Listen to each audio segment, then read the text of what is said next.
Claudine Ko, napahiya sa high-end restaurant sa Makati matapos mag-decline ang card ng ama na si Christopher Ko. Isang hindi inaasahang pangyayari ang naganap kamakailan sa isang mamahaling fine dining restaurant sa Makati.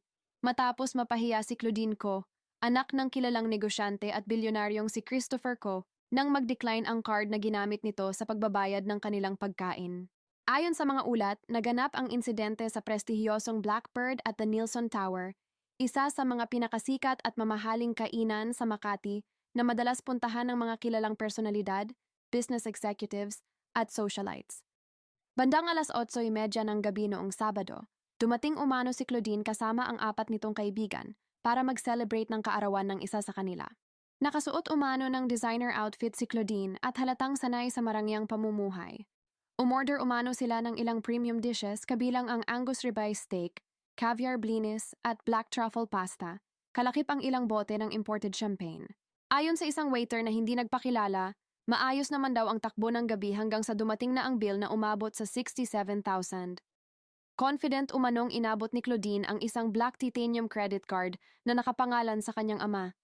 Ngunit sa pagkagulat ng lahat, declined ito. Akala namin error lang sa machine, kaya sinubukan namin ulit. Pero nung pangalawa at pangatlong swipe, declined pa rin. Medyo tahimik na ang mesa nila noon, ayon sa isang staff ng Blackbird. Dagdag pa ng staff, nagmukhang tensyonado raw si Claudine at sinubukang tumawag sa telepono. Ilang minuto ang lumipas, tila walang sumasagot at makikita na tila naiiyak na ito sa hiya, lalo na't may ilang diners sa paligid na nakatingin na sa kanila.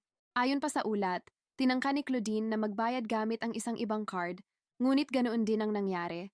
Dahil dito, napilitan umano siyang mag-iwan ng mamahaling bracelet mula sa isang kilalang luxury brand bilang pansamantalang garantiya, habang pinakiusapan ng staff na babalikan niya ang bayad.